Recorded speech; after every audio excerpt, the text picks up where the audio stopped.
Voice of Tamil 24. அப்பா சரத்குமாரை தொடர்ந்து திரையுலகில் அறிமுகமானவர்தான் நடிகை வரலட்சுமி சரத்குமார்.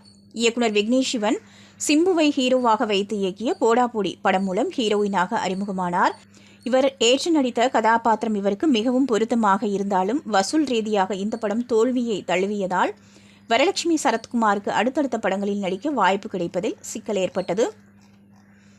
தமிழில் வாய்ப்பு கிடைக்கவில்லை என்றாலும் மற்ற மொழிகளில் கவனம் செலுத்த துவங்கினார். இவர் ஹீரோயினாக தற்போது வரை திரையுலகில் நிலையான இடத்தை பிடிக்கவில்லை என்றாலும் குணச்சித்திர வேடத்திலும் வில்லியாகவும் நடித்து மிரள வைத்தார். கிட்டத்தட்ட லேடி விஜய் சேதுபதி போல வெரைட்டியான வேடங்களை தேர்வு செய்து நடித்து வருகிறார்.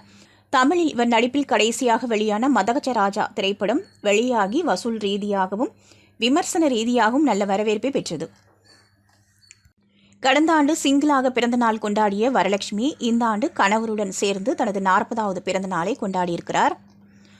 இதன் ஒரு பகுதியாக வரலட்சுமி சரத்குமார் தன்னுடைய அம்மா மற்றும் கணவருடன் ஆதரவற்ற குழந்தைகளும் இருக்கும் ஆசிரமத்திற்கு வருகை தந்த நிலையில் அவர்களுடன் பிறந்த நாளை கொண்டாடி மகிழ்ந்துள்ளார். இது குறித்த சில புகைப்படங்கள் தற்போது சமூக வலைதளங்களில் வைரலாகி வருகிறது. ரசிகர்களும் வரலட்சுமி சரத்குமாருக்கு தங்களின் வாழ்த்துக்களை தெரிவித்து வருகிறார்கள். நீங்க பார்த்துட்டு இருக்கிறது Voice of Tamil 24. Like, share and subscribe.